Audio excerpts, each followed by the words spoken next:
করে নিয়ে আসা ইসলামের ছায়াতলে ঢুকায় দিবেন। কথা বলেন ঠিক না বা ঠিক? যে কোনো অবস্থায় হোক না কেন, যে কোনো পরিস্থিতিতে হোক না কেন, আল্লাহ পাক যাকে হেদায়েত দিবেন সেই মাত্র হেদায়েত প্রাপ্ত হবেন। আপনি মাহফিল লাগালে হবে কি, আপনার এলাকার লোকজন যে হেদায়েত প্রাপ্ত হবেন না, এখানে এসে ভালো কথা শ্রবণ করবেন না, বিধায় তারা আসবে না। কথাটাকে বুঝতে পারেন নাই? আল্লাহ তাদের নসিবে হেদায়েত লেখে নাই। কোরআনের বাণী শোনার মতন, তাদের কর্ণকুহুরে ঢুকানোর মতন তাদের তৌফিক আল্লাহ দেয় নাই, যার কারণে এইরকম ধরনের গরিমসি। কারণ যুগে যুগে কালে কালে আপনারা দেখেছেন, খুটকা ঠুনকা একটা ওসিলা নিয়ে আল্লাহ রাব্বুল আলামিন দ্বীনের হেদায়েতের ছায়াতলে ঢুকায় দিয়েছেন অনেক বড় বড় কাফের মুশরিকদেরকে। আবু জেহেলের একটা ছেলে ছিল, এর নাম ছিল আকরামা। খুব খেয়াল করবেন, আকরামা। আল্লাহ রাসূল যখন মদিনায় হিজরত করে চলে আসে, মক্কার লোকেরা চিন্তা ভাবনা করলো, আবু জেহেল, উতবা, সাইবা, বড় বড় কাফের লিডারেরা সিদ্ধান্ত নিল যে মোহাম্মদকে যদি সুযোগ দেওয়া হয়, এই অবস্থায় যদি হত্যা না করা হয়, দুনিয়া থেকে উঠে দেওয়া না হয়, তাহলে তো আমাদের এই বাপদাদার ধর্মটা বিলুপ্ত হয়ে যাবে। অতএব যেভাবে হোক মদিনা আক্রমণ করে অথবা এককভাবে যে কোনো অবস্থায় হোক মোহাম্মদকে দুনিয়া থেকে তুলে দেওয়া লাগবে। সম্মানিত উপস্থিতি, কে এ কাজ করতে পারবে? আবু জেহেলের একটা ছেলের নাম আকরামা বা ইকরামা। এই সন্তান দায়িত্ব গ্রহণ করলো এবং তাকে পুরস্কার ঘোষণা করা হলো। বলে, ঠিক আছে, তুমি যদি মোহাম্মদের কল্লা নিয়ে আসতে পারো মদিনা থেকে, তাহলে তোমাকে 100টা লাল উট পুরস্কার দেওয়া হবে। কি উট? ওই সময় মক্কার জমিনে খুব দামি বস্তু ছিল লাল উট। লাল উটের একটা কদর আলাদা ছিল। এটা গৌরবের একটা বস্তু ছিল, গৌরবের একটা অহংকারের একটা জিনিস ছিল লাল উট। এটা খুবই দামি, খুবই পছন্দনীয় ছিল মক্কার লোকদের কাছে। এই উটের লোভে ইকরামা মক্কা থেকে ঘোড়ায় সোয়ার করে এই প্রায় 400 কিলোমিটার রাস্তা রান করে মদিনার দিকে রওনা দিয়েছে। সম্মানিত উপস্থিতি, একদিন দুই দিন কয়েকদিন পরে মক্কা থেকে মদিনার উপকূলটা এসে যখন পৌঁছে, আল্লাহ রাসূল ওই দিনে বেড়ার মসজিদ বানাইছে। বেড়ার মসজিদ, মসজিদে নববী, যেটা খেজুর পাতা দ্বারা, খেজুর ডাল দ্বারা ঘেরাও করে, ওই মসজিদের মাঝ থেকে নামাজ আদায় করে ফজরের পরে বলতেছে, আল্লাহ, আজকে আমি যারাই পাবো তারে কালেমা পড়ায়া মুসলমান বানাবো। জোরে বলেন আল্লাহু আকবার। মক্কা থেকে আসতেছে মোহাম্মদের কাল্লা নেওয়ার জন্য, আর মোহাম্মদুর রাসূলুল্লাহ সাল্লাল্লাহু আলাইহি ওয়াসাল্লাম মদিনা থেকে মসজিদে ফজরের নামাজের পরে নিয়ত করতেছে যে, আল্লাহ, আমি আজকে যারে প্রথমে পাবো তারে কালেমা পড়ায়া মুসলমান। দুজনের নিয়ত কি এক নাকি? এক না। আল্লাহ রাসূল মসজিদে নববী থেকে বের হয়েছেন, সামনে অগ্রসর হয়েছেন, ঠিক এমতো অবস্থায় আকরামাও ঘোড়া ছুটে একেবারে মদিনার উপকণ্ঠে আল্লাহর পয়গম্বর রাস্তা দিয়ে যায়, ইকরামার সামনে পড়ে গেছে। আকরামা তাকায় দেখে মুহাম্মদ এই রাস্তা দিয়ে আসতেছে। আল্লাহর পয়গম্বরের নিয়ত, আমি যারে সর্বপ্রথম পাবো ফজরের পরে তারে কালেমা পড়ায় মুসলমান বানাইব। আল্লাহর কাছে দোয়া করে মসজিদে নববী থেকে বের হয়েছে। আর আকরামা মক্কা থেকে আসতেছে মুহাম্মাদের কাল্লা নেওয়ার জন্য। মুসলমান বন্ধুগণ, ইতি বছরে আকরামা যখন দেখলো আল্লাহর পয়গম্বর একবারে সামনাসামনি দাঁড়াইয়া তরবারি মাথার উপরে, গর্দানের উপরে উঠাইয়া আকরামা ডাক দেয় আল্লাহর পয়গম্বরকে, বলতেছে, মুহাম্মদ বল, এইবারে আমার হাত থেকে তোরে কে বাঁচাইবে? জোরে বলেন নাউজুবিল্লাহ। সম্মানিত মুসলমান বন্ধুগণ, হায়াতের মালিক হলো একমাত্র আমার আল্লাহ। কথা বলেন না কেন? মৌতের মালিক হলো একমাত্র আমার আল্লাহ। দুনিয়ার কোনো মানুষ কাউকে বাঁচাইতে পারে না, দুনিয়ার কোনো মানুষ কাউকে হত্যা করতে পারে না। আল্লাহর যদি হুকুম থাকে, আল্লাহর যদি অর্ডার থাকে, তাহলে তাকে দুনিয়া থেকে বিদায় নেওয়া লাগবে। এছাড়া কারো ক্ষমতা নাই, কারো হাতে জন্ম মৃত্যুর ক্ষমতা নাই, কারো হাতে জীবন দেওয়ারও ক্ষমতা নাই, কাউকে মেরে ফেলারও ক্ষমতা নাই। এইটা মনে রাখবেন। সম্মানিত বন্ধুগণ, ইতিপূর্বে লক্ষ্য করে দেখেছেন বিশেষ একটা দলের কতগুলো বড় বড় লিডারকে দুনিয়া থেকে বিদায় করে দেওয়া আছে ফাঁসির কাস্টে ঝুলাইয়া। প্রত্যেককে ফাঁসির কাস্টে যখন দেওয়া হতো, বলা হতো তোমরা যদি রাষ্ট্রপতির কাছে প্রাণ ভিক্ষা চাও তোমাদেরকে ক্ষমা করে দিতে পারে, মাফ করে দিতে পারে। মুসলমান বন্ধুগণ, প্রত্যেকটা লিডার বলেছিল দুনিয়ার কোনো রাজা বাদশা কোনো জীবনের মালিক হতে পারে না। আমরা কারো কাছে ক্ষমা ভিক্ষা চাইয়া, জীবন ভিক্ষা চাইয়া নিজের ইমানটাকে দুনিয়াতে বরবাদ করতে আমরা চাই না। জোরে বলা যাবে নাকি আল্লাহু আকবার। মুসলমান বন্ধুগণ, শুধু তাই নয়, আল্লাহর পয়গম্বরের গর্দানের উপরে যখন তরবারি উঠাইয়া ডাক দেয়া বলতেছিল মুহাম্মদ বল আমার হাত থেকে তোরে কে বাঁচাইবে। আল্লাহর পয়গম্বর চারিদিকে তাকায় তাকায় দেখার পর আকরামকে ডাক দেয়া বলে আকরামা, আসমানের দিকে লক্ষ্য করে বলে রব্বি আল্লাহ, আমারে বাঁচাইবে আমার রব, আমার আল্লাহ আমারে বাঁচাইবে। তুমি আমারে মারতে পারো না, তুমি আমারে হত্যা করতে পারো না, কারণ দুনিয়ার জমিনে আল্লাহ রব্বুল আলামিন বিন্দু পরিমাণে যদি কারো রিজিক রেখে থাকে তাহলে দুনিয়া থেকে তাকে উঠানোর কারো ক্ষমতা নাই। আর যদি রিজিক না থাকে দুনিয়ার সব মানুষগুলো লাগলেও তারে হত্যা করার ক্ষমতা নাই। কথা বলেন ঠিক না বা ঠিক? জীবনের মালিককে, জোরে বলা লাগবে, জীবনের মালিককে একমাত্র আমার আল্লাহ। ও রে জীবনের মালিক তুমি ছাড়া জীবন চলে না। ও রে পরাণের মালিক তুমি ছাড়া পরাণ বাঁচে না। হায়াত মওত তোমার হাতে, যখন খুশি ডাকো তারে। কথা বলেন ঠিক না বা ঠিক? হায়াত মওত তোমার হাতে, যখন খুশি ডাকো তারে। সেখান থেকে সরার উপায় নাই রে জীবনের মালিক তুমি ছাড়া বাঁচার উপায় নাই। কোরআন দিলা জীবন গড়তে, হাদিস দিলা মেনে চলতে। কথা বলেন ঠিক না বা ঠিক? কোরআন দিলা জীবন গড়তে, হাদিস দিলা মেনে চলতে। কোরআন হাদিস ছাড়া কারো জীবন চলে না রে জীবনের মালিক তুমি ছাড়া জীবন বাঁচে না। ও রে পরাণের মালিক তুমি ছাড়া পরাণ বাঁচে না। মুসলমান বন্ধুগণ, আল্লাহর পয়গম্বর ডাকতে বলে আকরামা, দুনিয়ার কোনো মানুষের ক্ষমতা নাই আমারে হত্যা করে, আমারে বাঁচাইবে একমাত্র আমার রব, আমার আল্লাহ। আল্লাহর পয়গম্বর যখন এই শব্দ উচ্চারণ করেছে রব্বি আল্লাহ, সাথে সাথে আকরামার হাত থরথর করে কাঁপতে শুরু হয়ে গেছে। হযরত জিবরিলকে আল্লাহ রাব্বুল আলামিন পাঠিয়ে দিলেন, জিবরাইল যাও, শুধুমাত্র তোমার হাতের একটু বাতাস লাগায় দাও আকরামার বুকের ভিতরে। থাপড়া মারার ক্ষমতা, শোয়ার মতন ক্ষমতা তো ওই আকরামার নাই।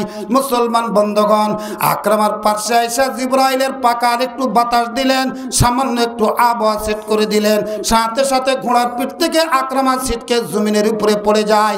তরবারি হাত থেকে ফসকে পড়ে, সাথে সাথে আল্লাহর পয়গম্বর তরবারিটা হাতের ভিতরে উঁচাইয়া ডাক দেয়া বলে আকরামা বল আমার হাত থেকে তোরে এইবারে কে বাঁচাইবে? জোরে বলা যাবে নাকি আল্লাহু আকবার। এ মুসলমান বন্ধুগণ, কিছুক্ষণ পূর্বে আকরামা নিজে আল্লাহর পয়গম্বরের গর্দানের উপরে তরবারি উঠাইছিল। এইবারে আল্লাহ রাসূলের হাত যা এইবারে তরবারি যাইয়া আকরামার গর্দানের উপরে যখন উঠেছে, আকরামার ডাইনের দিকে দেখে, বামের দিকে দেখে, সামনে দেখে, পিছনে দেখে, কোনো দিকে কোনো সাহায্যকারী দেখায় না, কাউকে দেখতে পায় না। মনে মনে চিন্তা ভাবনা করে, মুহাম্মদ আসমানের দিকে তাকায় কেন যেন বলল রব্বি আল্লাহ, আর সাথে সাথে আমার তো অবস্থা 12টা বেজে গেল। মুসলমান বন্ধুগণ, এরপরে আকরামা ডাক দেয়া আল্লাহর পয়গম্বরকে বলতেছে, মুহাম্মদ তোমার কি মক্কার জমিনের কথা মনে পড়ে না? তোমার বয়স যখন 7 বছর, আমারও বয়স ছিল 7 বছর। তুমি যেই সময় মক্কার খেজুরের বাগানের ভিতরে ঘুরতা, আমিও তো ওই সময় খেজুরের বাগানের ভিতরে ঘুরতাম। আকাশ থেকে ওই খেজুরের গাছ থেকে যে খেজুরগুলো পাকা পাকা পড়তো, তুমি কুড়ায় আমারে দিতা, আমি খাইতাম, আমি কুড়ায় তোমারে দিতাম। দুজনে একই সঙ্গে কত বাগানের ভিতরে খেলাধুলা করেছি।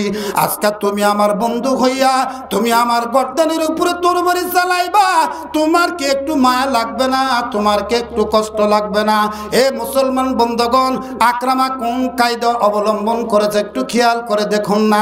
এখন না পড়ার ছলে যখন পারতেছে না, তরবারি যখন নিজের গর্দানের উপরে উঠেছে, এখন তার বন্ধুর কথা মনে হয়েছে। ফান দে পহড়িয়া বগা কান্দে রে। কত বলেন ঠিক না বা ঠিক? একেবারে দু সিপাই, ফাটা বাসের সিপাই, কি করবে?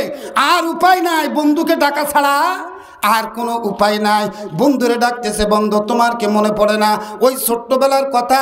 একসঙ্গে চলাফেরা করলাম, একসঙ্গে খেজুর কুড়া খাইলাম, আজকে তুমি আমার গর্দনের উপরে তরবারি চালাইতে চাও, এইটা করিও না, তুমি আমারে ক্ষমা করে দাও। আল্লাহর পয়গম্বর তরবারি ফেলাইয়া আকরামার দিকে দুই হাত প্রসারিত করে দেয়া, কয় আকরামা আয়, আমার বুকের ভিতরে আয়। আল্লাহর পয়গম্বর হাত পেতেছে, আকরামা দৌড়ে গিয়ে আল্লাহ রাসূলকে জড়ায় ধরে একম সঙ্গে সঙ্গে কালিমা পয়ড়া মুসলমান হয়েছে। মুসলমান বন্ধুগণ, কেউ না কেউ কোনো না কোনো ওসিলা দিয়া কালিমা গ্রহণ করবে, অথচ ময়নিমের মানুষের সামনে কোরআনের তাফসীর হয়, কোরআনের তেলাওয়াত হয়, কোরআনের আওয়াজগুলো কানের ভিতরে যায়। এইটা একটা মাদ্রাসার ময়দান, মাদ্রাসার ব্যাপারে মাহফিল, অথচ ময়নিমের লোকগুলো সম্পূর্ণরূপে গাফেল হয়ে বসে আছে, বলে জায়গায় যাওয়ার কোনো দরকার নাই।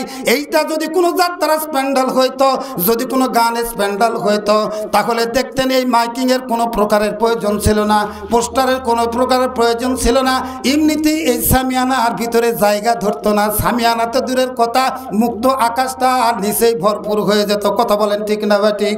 সম্মানিত বন্ধুগণ, আমি আপনাদের সামনে কুরআনুল কারীম থেকে ছোট্ট একখানা আয়াতে কারিমার অংশ বিশেষ তেলাওয়াত করেছি। কুল ইন কুনতুম তুহিব্বুনাল্লাহ ফাত্তাবিউনি ইউহিব্বুকুমুল্লাহ ওয়া ইয়াগফির লাকুম যুনুবাকুম আল্লাহু গফুরুর রহিম। আমার আল্লাহ ডাক দেয়া বলে, আমি আল্লাহ, আমাকে যদি পাইতে চাও, আমার ভালোবাসা যদি পাইতে চাও, তাহলে প্রথমে আমি দুনিয়ায় যারা পাঠাইলাম, আখির জামানার পয়গম্বর হিসেবে যাকে দুনিয়ায় প্রেরণ করেছি, তার ইত্তেবা করতে হবে, তাকে ভালোবাসতে হবে, তার অনুসরণ করা লাগবে, অনুকরণ করা লাগবে, তাহলে তোমরা আমার ভালোবাসা পাইবা, আমারে পাওয়া যাইবা।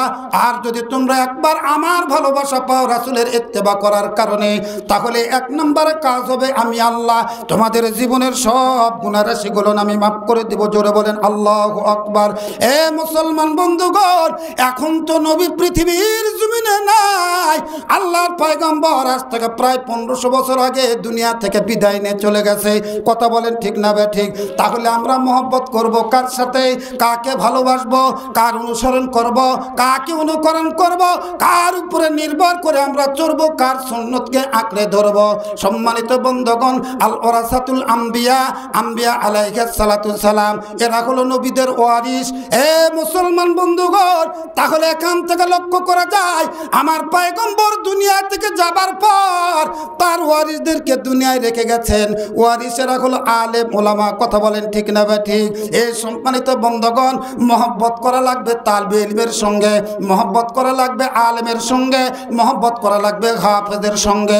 যদি আপনি মহব্বত করতে পারেন, আল্লাহ রাব্বুল আলামিন আপনার ভাগ্যের পরিবর্তন ঘটা দিতে পারে। হতেও পারে আলেমের সাথে মহব্বতের কারণে, হতে পারে তালবে ইলমের সাথে মহব্বতের কারণে আল্লাহ রাব্বুল আলামিন আপনাকে এই ওসিলায় জান্নাত দিয়ে দিতে পারে। সহবতে সালে তুরা সালে কুনাদ, সহবতে তালে তুরা তাহলে কুনাদ। হে মুসলমান বন্ধুগণ, আপনি যার সাথে উঠা বসা করবেন, যার সাথে আপনি মিলামিশা করবেন, যার সাথে আপনার চলাফেরা হবে, যাকে আপনি ইত্তেবা করবেন, হাসরের ময়দানে আল্লাহ রাব্বুল আলামিন আপনার হাসর নাসরটাও তার সাথে করবে। অতএব আপনার চলাফেরা হওয়া উচিত টুপিওয়ালার সাথে, আপনার উঠা বসা হওয়া উচিত তালবে ইলমদের সাথে। যদি আপনি তালবে ইলমকে মহব্বত করতে পারেন, আল্লাহ রাব্বুল আলামিন ওই উসিলায় আপনাকে ক্ষমা করে দিতে পারে। জোরে বলেন আল্লাহু আকবার। সম্মানিত বন্ধুগণ, কেন আমি আওলাদে রাসূলের কথা বললাম একটু খেয়াল করে দেখেন। অতীতে আফগানিস্তানের ভীষণ একটা যুদ্ধ হয়। মুসলমান বন্ধুগণ, আফগানিস্তান আসলে যুদ্ধ বিগ্রহের একটা দেশ। সম্মানিত বন্ধুগণ, এমন একটা সময়ে ওই জায়গায় একজন মহিলা ছিল, মহিলার স্বামী ছিল আওলাদে রাসূলের বংশধর।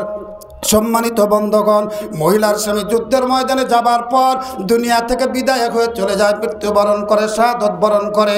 মহিলার 3টা পুত্র সন্তান ছিল, এ একেবারে ছোট্ট ছোট্ট। সম্মানিত বন্ধুগণ, মনে মনে চিন্তা ভাবনা করে দেখলো, আমি যদি আফগানিস্তানে থাকি তাহলে আমার ইজ্জত আর আবরু নিয়ে বাঁচা বড় দায় হয়ে যাবে, অতএব এখান থেকে আমাকে চলে যেতে হবে। আফগানিস্তান থেকে যখন বিদায় নিয়ে এইবারে যখন সামনের দিকে অগ্রসর হয়েছে, পাকিস্তানের সীমানা পার হয়েছে রে মুসলমান বন্ধুগণ, এ সম্মানিত বন্ধুগণ, ওই 3টা সন্তান সাথে লইছে এবং সাথে করে একটু পুটলি লইছে, একটু পুটলি লইছে, কাপড়ের একটু পুটলি লইছে, অথবা শুকনা খাবারের একটু পুটলি সংগ্রহ করে লইছে। এই 3জন সন্তান লইয়া সামনের দিকে মহিলাটা অগ্রসর হয়েছে। হাঁটে হাঁটে পা পা কইরা আসে। ও মায়ের জাতির একটু কান লাগান মা, আমার ভাইরা, আওলাদে রাসূলের জন্য, নবীর ওয়ারিসদের জন্য আপনাদের অন্তরটা, কলিজাটা একটু কাঁপে কিনা, চোখ দ্বারা একটু পানি আসে কিনা একটু খেয়াল করে দেখুন না। ওই 3টা বাচ্চার ভিতরে সবচাইতে যেটা ছোট ছিল, ওই বাচ্চাটা ডাক দেয়া বলে, আম্মু আমার পক্ষে সামনে যাওয়া সম্ভব নয় রে মা, আমি ক্ষুধার যন্ত্রণায় বাঁচি না রে মা, আমি সহ্য করতে পারি না, ওই পুটলির ভিতর থেকে খাবারগুলো বের করে আমারে দেওয়া হোক। এই ছোট্ট বাচ্চাটার কান্না শোনার পর মা ডাক দেয়া বলে, বাবা এটা কেমনে মনে করো মার আসল দ্বারা বান্ধা থাকবে খাদ্য, আর তুমি সন্তান তোমার পেটের ভিতরে যাইবে না, তুমি ভুকা অবস্থায় থাকবা, এইটা তো হতে পারে না রে বাবা, আমার আসলের পুটলির ভিতরে তেমন কিছু নাই। সম্মানিত বন্ধুগণ, এমন একটা পর্যায়ে আসলো, এমন একটা সময় দেখে গেল আসর হয়ে গেছে, সূর্যটা ডুবডুব ভাব হয়ে গেছে, আসরের সময় পার হয়ে গেছে। মাগরিবের কিছু সময়, কত সময়ের পূর্বে ওই মহিলাটা মনে মনে চিন্তা ভাবনা করে দেখলো, আল্লাহ আমার এই 3টে সন্তান লইয়া সারাদিন পর্যন্ত আমি অনাঘারে দৌড়ে আসলাম, আজকে যদি রাত লাগে, আমি একজন মহিলা মানুষ, আমি কেমনে কোথায় রাত কাটাবো, কি রূপে আমি বাঁচবো, আমার তো ছিন্ন ভিন্ন করে ফেলা দিবে। সামনেই দেখে একটা মসজিদ, মাগরিবের পূর্বে আসরের নামাজের পর মুয়াজ্জিন সাহেব মসজিদের তালা লাগা যখন বিদায় হয়ে চলে যায়, ওই মহিলাটা 3টা বাচ্চা লইয়া মুয়াজ্জিন সাহেবের কাছে আসে। আসার পর ডাক দা বলে, মুয়াজ্জিন ভাই আপনার কাছে আমার মিনতি একটা জানাই। বলে, কি বোন বলতে পারো তুমি আমার কাছে তোমার আবদার? বলে, বোন তাড়াতাড়ি করে বলো, আমি কি বলবো, আমার সাথে যে 3টি বাচ্চা দেখা যায়, এরা ছোট্ট ছোট্ট বাচ্চা, আমি একজন মহিলা, আমি এই বাচ্চা 3জন লইয়া আজকাল রাত্রিবেলা কোথায় যাব? আপনি মুয়াজ্জিন মানুষ, আপনার কাছে করজোড়ে মিনতি জানাই, যদি আজকাল রাত্রের জন্য আমাদের থাকার ব্যবস্থা করতেন। সম্মানিত বন্ধুগণ, মুয়াজ্জিন সাহেব ডাক দেয়া বলে, বোন আপনারে কোথায় জায়গা দিব, আমি তো গরিব মানুষ, আমি তো মুয়াজ্জিমি করি, আমি তো মসজিদেই থাকি, মসজিদে তো নারীদেরকে রাখা যাবে না, তবে একটা কথা মনে করো, ওই যে পার্শ্বে বাড়ি দেখা যায়, আপনি টেনশন করিয়েন না, ওইটা একটা চেয়ারম্যান বাড়ি, চেয়ারম্যান অত্যন্ত দরদি মানুষ, চিন্তার কোনো কারণ নাই, আমি ওই চেয়ারম্যান বাড়িতে যাবার পর আপনার পরিচয় দিলে অবশ্যই অবশ্যই 100% ওই চেয়ারম্যান সাহেব আপনাদের থাকা খাওয়ার ব্যবস্থা করবে। বলে, আর কাল বিলম্ব করিয়েন না, আর দেরি করিয়েন না, আমাদের এক্ষুনি নিয়ে চলো চেয়ারম্যান বাড়িতে। সম্মানিত বন্ধুগণ, সূর্য ডুবু ডুবু বাপ ওই চেয়ারম্যান বাড়িতে যাবার পর দরজায় লক করার সাথে সাথে চেয়ারম্যানের একজন কর্মচারী বের হয়ে চলে আসলো, ডেকে ডেকে বলতেছে, কে গো? বলে, আমি মুয়াজ্জিন সাহেব। বলে, কেন এসেছ? বলে, চেয়ারম্যান সাহেবের সাথে আমার একটু প্রয়োজন আছে, দরকার আছে। বলে, চেয়ারম্যানকে তাড়াতাড়ি ডাকাইয়া দাও, জলদি করে তার সাথে আমি একটু কথা বলতে চাই। চেয়ারম্যানকে ডেকে নিয়ে আসা হলো। চেয়ারম্যান ডাক দেয়া বলে, মুয়াজ্জিন কি হয়েছে, তোমার কি আবদার? বলে, এই যে আমার সাথে যে 3জন ছোট্ট ছোট্ট বাচ্চা দেখছেন এবং একটা মহিলা দেখছেন, এই 3জন বাচ্চার জনকে আপনার বাড়িতে আজকে আশ্রয় দেওয়া লাগবে। এরা হলো মুসলমান, শুধু মুসলমানই নয়, এদের সঙ্গে যে 3টা বাচ্চা রয়েছে এরা হলো আওলাদে রাসূল, এরা হলো নবী বংশের সন্তান। যদি আপনি এদেরকে আশ্রয় দিতে পারেন, সম্মান দেখাইতে পারেন, ইজ্জত করতে পারেন, তাহলে আল্লাহ রাসূলকে ইজ্জত করা হবে, সম্মান দেওয়া হবে। কিয়ামতের ময়দানে এদের ওসিলায় আপনি কিন্তু জান্নাতও পাইতে পারেন। জোরে বলা যাবে নাকি আল্লাহু আকবার? মুসলমান বন্ধুগণ, চেয়ারম্যান সাহেব ডাক দেয়া কই ওই বোনটারে আমার সামনে ডাক দাও। চেয়ারম্যান সাহেবের সামনে ডাক দিবার পরে বলতেছে, বোন তুমি না আওলাদে রাসূলের সন্তানদেরকে আমার এখানে নিয়ে আসছো? বলে হ্যাঁ। বলে তুমি আসছো, তাড়াতাড়ি করে এরা যে আওলাদে রাসূল, এদের সার্টিফিকেট আমার কাছে পেশ করো, এদের নাগরিকত্ব আমার কাছে দাও, আমার কাছে প্রমাণ পেশ করো।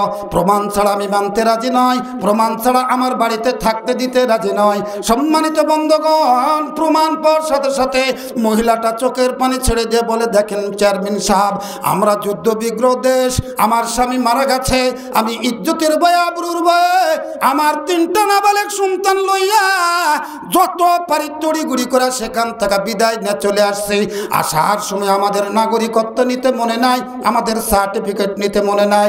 আমার মুখের কথায় বিশ্বাস করিয়া, আমার এই কচি বাচ্চার মুখের দিকে চাইয়া তুমি যদি পারো তাহলে আমাদের একটু আশ্রয়ের ব্যবস্থা করো। সম্মানিত বন্ধুগণ, চেয়ারম্যান সাহেব ডাকতে বলে, না না, তোমার মুখের কথা আমি বিশ্বাস করি না, যতক্ষণ পর্যন্ত তোমরা আমাকে সার্টিফিকেট না দেখাইছ, তোমরা যে আওলাদে রাসূল এর প্রমাণ যতক্ষণ পর্যন্ত না দিয়েছ, এতক্ষণ পর্যন্ত আমি তোমাদেরকে আশ্রয় দিব না। সম্মানিত বন্ধুগণ, মহিলাটা হতাশ হয়ে গেলেন। মুয়াজ্জিম সাহেব ডাক দিয়া কয়, ও বোন, চিন্তা করিও না, টেনশন করিও না, এক জায়গা গেছে তো কি হয়েছে, আর একটা জায়গা আছে। সম্মানিত বন্ধুগণ, চেয়ারম্যানের কাছ থেকে যখন দূর দূর করে তেড়ে দিল, মুয়াজ্জিম সাহেব একবারে নাসুর বান্দা। সামনে বিশাল বড় একটা বিল্ডিং দেখা যায়, ওই বিল্ডিং বরাবর যায়।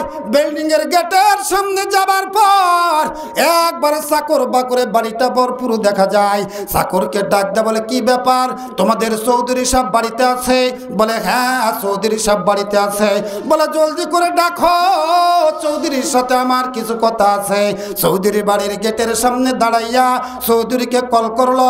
চৌধুরী একবারে সরাসরি বের হয়ে আসে। মুয়াজ্জিম সাহেবকে দেখার পর ওই চৌধুরী সাহেব জিজ্ঞাসা করে, কারণ কি? ও মুয়াজ্জিম সাহেব, আপনি কেন আমার বাড়ির গেটের সামনে উপস্থিত? বলে চিন্তা করিয়েন না, আমি একটা প্রয়োজন আপনার গেটের সামনে উপস্থিত হইয়াছি। বলে কি সে প্রয়োজন, তাড়াতাড়ি করে আমার কাছে বলো।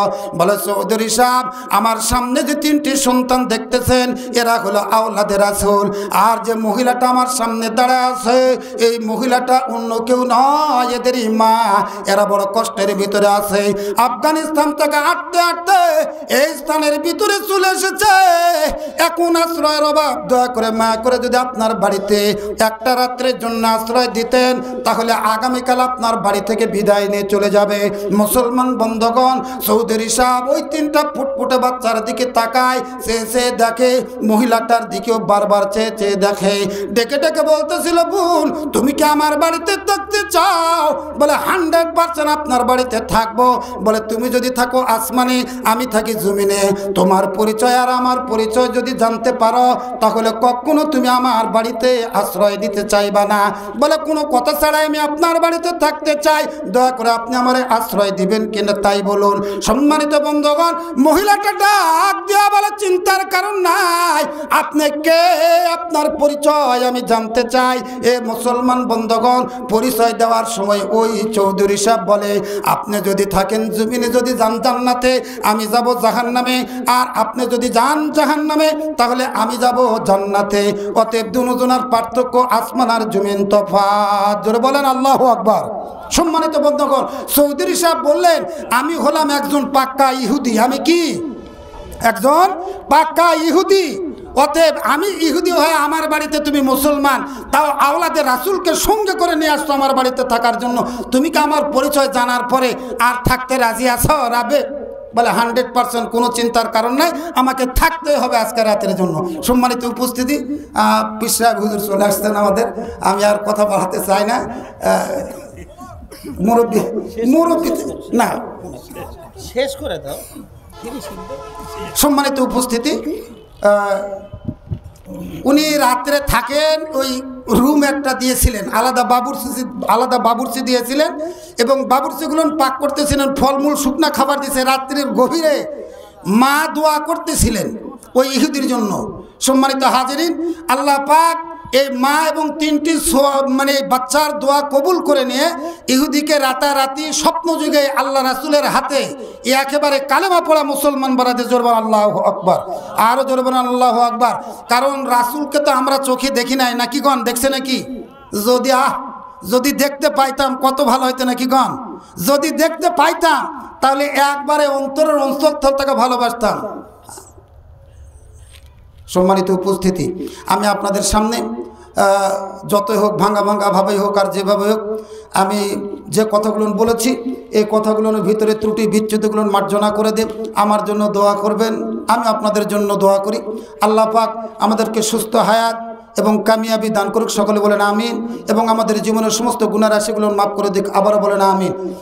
তারপরেও শ্রদ্ধেয় হুজুরের জন্য দোয়া করি, আপনারা দোয়া করবেন। আল্লাহ পাক আমাদের অত্যন্ত মুরব্বী, আমরা খুবই ভালোবাসি। সপ্তাহে একদিন হলেও আমরা একত্রিত হই, কিন্তু মাঝখান থেকে প্রায় 1 মাসের টানাপড়ন সাক্ষাৎ হয়নি, তারও বেশি হবে। এই দেখা না হওয়ার কারণে আরও এ পর্যন্ত ছুটে আসা, অনেক দিন থেকে দেখা হয়নি। তো যাক, আমরাও হুজুরের কাছে দোয়া চাই, আমাদের জন্য দোয়া করবো আশা করি। আমরা তো ফি আমানিল্লাহ। চলে যাও না, আমি আসি তারপরে।